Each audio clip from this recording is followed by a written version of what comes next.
Free Comic Book Day, Vampirella 2019. This is car line read, where I read a book while stuck in the car line, waiting for my kiddo to get out of school. 2019? How long? It doesn't feel like it's been that long. But let's talk about it a little bit. 2 stories in this one. This is the 50th anniversary. Dynamite. The first story is kind of short, but has the better art. Where do I go? Like, I don't know why this dude is waking up at the beginning, but this rat can talk. And then it goes to like this girl, okay? And this girl does not appear to be the girl in the picture with next to the dude. I don't understand what that part's all about. Whatever.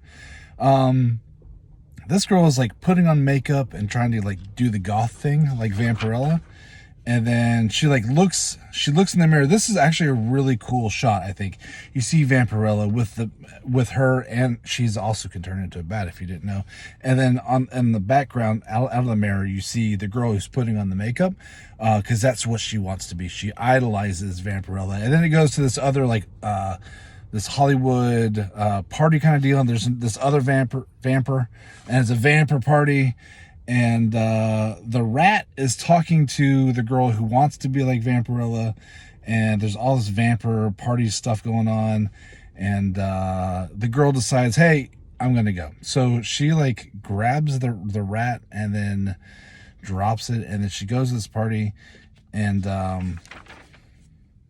yeah, it's kind of the end of that. It's weird, but she does put the mouse in the microwave, which really grosses me out. So then we kind of go to Vampirella, and she is waking up, and she's thinking about how this plane went down, and like she's all over social media because she was the one that survived, and she like neck sucked on I don't know, this rock and roll type guy. I don't know what that's all about, but there's this cool shot of the plane going down and her like flying up through it. And then she breaks down the door, and then you see this other guy in the lavatory, the toilet.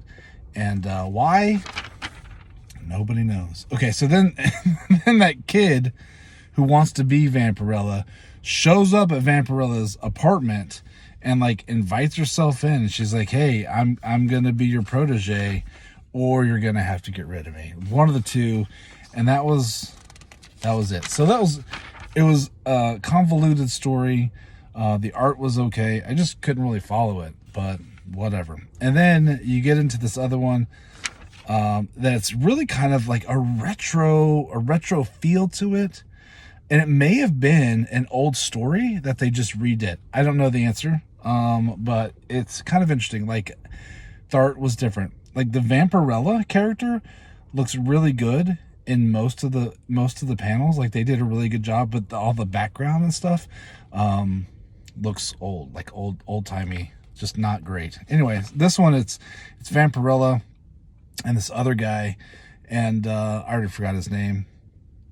I had to read this one in two spots, so I read half of it yesterday and half of it today. I forgot his name. Anyway, he's like professor, whatever, and they're traveling companions. They end up in this little town, and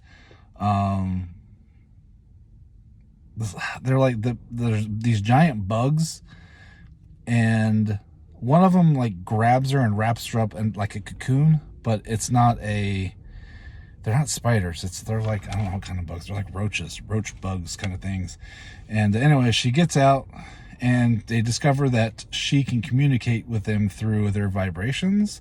And they tell them that the humans have been attacking them. And then she's like, oh, I can fix that. And so she leaves, and she goes to tell the humans, skipping forward, hey, everything's fine. And the sheriff is like, no, everything's not fine. There are monsters here. We have to kill the monsters. And they're like, no, everything's going to be fine. They're like, they'll leave you alone if you leave them alone.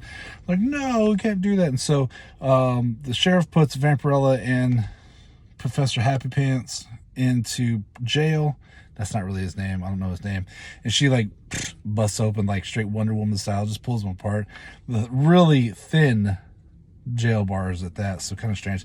She turns into a bat. She goes to where the monsters are, and Yeah, humans are fighting the monsters. The monsters go to town. There's this one cool scene where you can see like the monsters ripping off the human arms and stuff. The sheriff, of course, is the one alive. It's like the worst guy always gets away with it, except for Vampirella. Turns into, from the bat to Vampirella, goes down, grabs the sheriff, and she goes to town on his neck. I mean, if you're gonna go down, I mean, having Vampirella do the deed isn't the worst way to do it. And then the bugs are like, humans, we should kill you, Vampirella, because they killed so many of our friends and our queen. And they're like, no, we're not going to do it. We're going to go relocate. But if we see you again, one of those deals. So then she turns into a bat. She goes back to Professor Happy Pants. And that is the end of that story. At the end of it, of course, they're peddling Vampirella merch. And yeah, that's it. Okay, so what do I think? I think it is exactly what you think you're going to get when you open up a Vampirella book. Is it great? No, it's not. Well, not the best stories. But, you know, it's also a free comic book day, so, like, the story was a little hard to follow. Anyway, that's that one. You may be a nerd,